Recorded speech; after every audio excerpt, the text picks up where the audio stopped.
solution, no problem, no, we can't take anything, one word, no solution. Is it the cost Nigeria, the cost of, the cost of our president, they cannot do something needful. Thank you very much. God bless Thank you. you so much for calling, BB Blessing. Appreciate you calling in. We'll take some more calls and then we get back with my guest. 09073530044 and 09087668888. Send SMS and WhatsApp messages to 09097054450. Hello, good morning. Good morning, Good morning, Moses. Good to have you. I want to thank God for your guest. He has made some of the analysis. But my question is, people who are experts, who understand our economy, especially in the field of finance, are they not those ones in place? What is the challenge that is facing our currency that this thing cannot sort it out? That is why today I will never forget the contribution of Godinwala. He really contributed much to our to our financial body in this country. Look at the external debts that were almost paid during our own time. And I also give kudos to all these governors of central bank who did well. So why can't it be that we don't have people who are qualified? Did that position be given on merit? Look at how the system completely failed. What are we to do? So does it mean that we have people who are not qualified in that position to monitor our financials? Look at the issue just this morning, which really touched many Nigerians. 7 years, no auditing. And in this country, okay, administration before it goes, there is nothing like auditing to tell how much was obtainable and what was the expenditure during their own regime. Nothing like that has been done. And that is sometimes I look at it that when some of them are in position, they want their successor to be the person that they will put there. They won't allow any other person or any other party to come and take over because this will be exposed. All right, Moses. Thank you very much, Moses, for your contribution. Now, Mr. Ijogi, I want this. I just might be dumping a lot on you at once, but there's just so many things to talk about in a very short time. And one of those is the fact that the CBN in that report released indicated that there's been a 103 billion naira profit in the year 2022. And somebody made a comparison and said it's not even up to the amount that the senators want to spend on SUVs and allowances and all of those things for themselves. At what point would we begin to look at cutting down the cost of governance to ensure that the larger majority of Nigerians enjoy the benefits of democracy and it's not just left in the hands of a few people to continue to enjoy? Well, I think that this administration also is not playing it by the expectation of Nigerians. The cabinet of 48 ministers, in my own personal opinion, I think is overbloated. I think that but when you drag in the National Assembly saying they are spending money on SPVs and all that, I disagree, because when I looked at the National Assembly budget and it's about less than 3% of our total budget. So the issue is not National Assembly or whether the senators are buying SUV. Those are not the issues. The issues, the economic issues for me, like I have been saying over time, I've been saying this particular line for the past 7 or 8 years, that economic thinking should drive political processes and not political processes driving economic thinking. I repeat myself. Economic thinking should drive political processes and not political processes driving economic thinking. That we should wage war on poverty and not poor people. The way this thing is playing out right now, it seems like we're waging war on poor people. You can hear that woman that called. You can hear that her frustrations.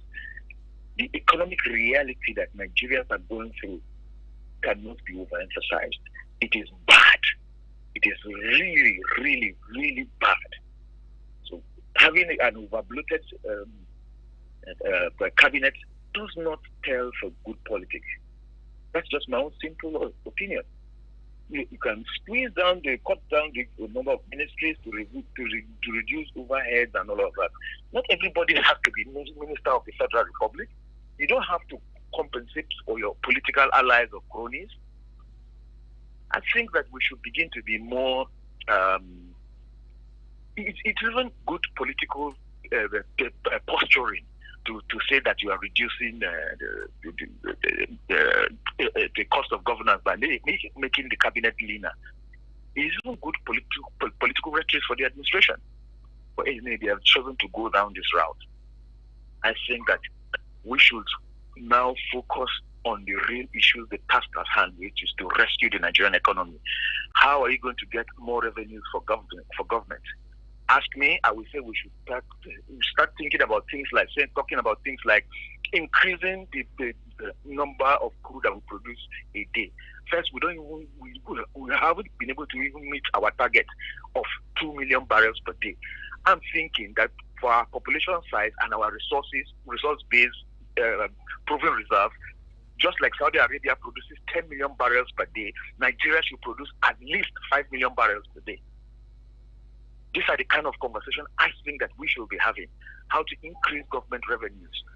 Now, if we're talking about increasing the number of barrels per day from what it is right now from 2,000 to 5,000, that is on one hand. What are we doing with gas? On the other hand, economic justice. I spoke about economic justice. How can we clean up the system and ensure these oil majors and these multinationals from DSTV to they pay the correct tax? Have you looked at the books of multi-just Nigeria? I think that there's something fundamentally wrong in there with the amount of tax that they pay. I think that something is fundamentally flawed. That is, the administration should not only investigate the books of CBN, investigate these multinationals.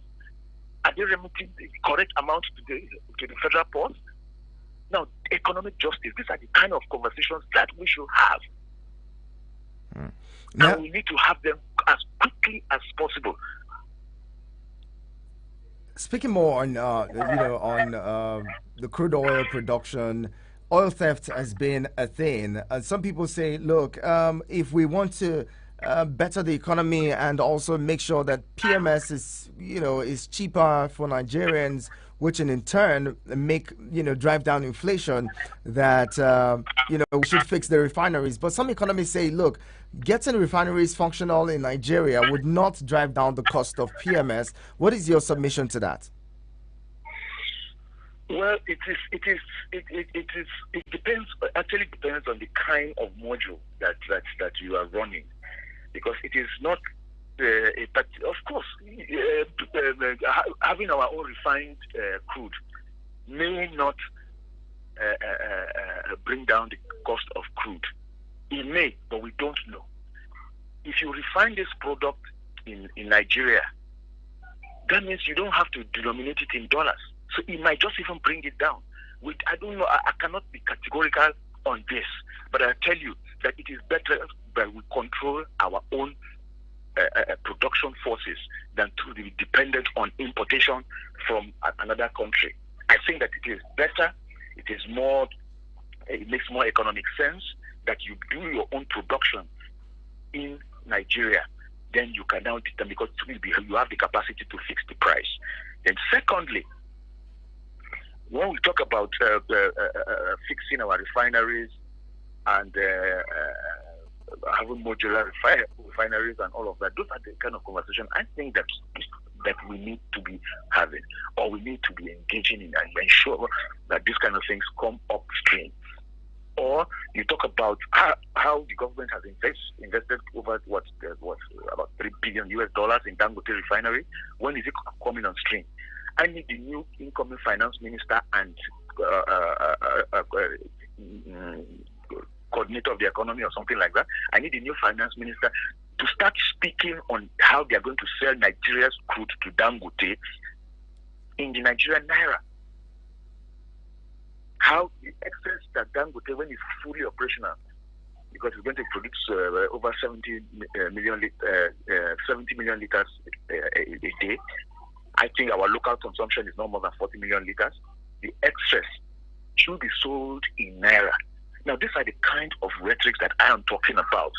Apart from having those direct intervention, that is actionable plans on having fertilizer, accessing cheaper fertilizer, cheaper farm seedlings, cheaper farm input, getting people organized into cooperative farmers, into cooperatives, all that, or reflecting the local economy as fast as possible in 774 local governments.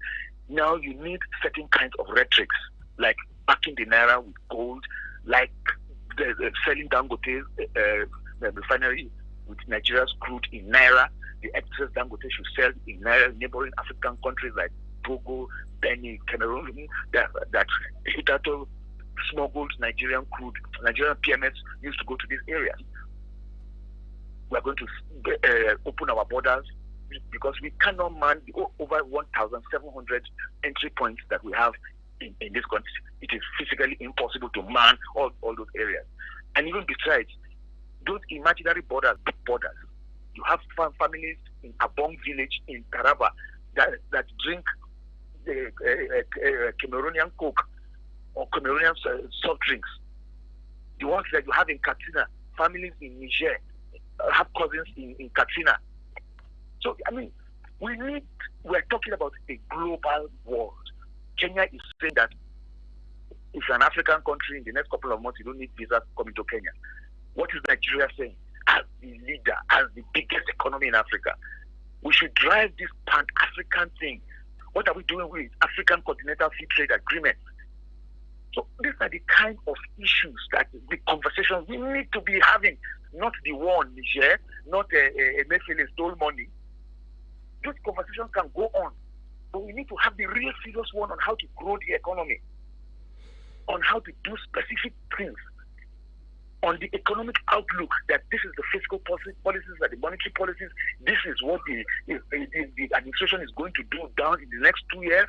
This is how we're going to achieve XYZ, put a halt on borrowing. This is where we're going to get money to fund the government policies and programs. These are the kind of things that we need to start conversations that we start having, my dear brother. Well put. And Clemens from Soleja says, good morning, Prince. Please, you people should tell labor unions to wake up. Nigeria is going down every day. Okay? And Abdullahi Mekano says, they know our problems. They know how to solve the problems, but they are not ready for our problems, period. Abdullahi, thank you very much for your thoughts and contribution.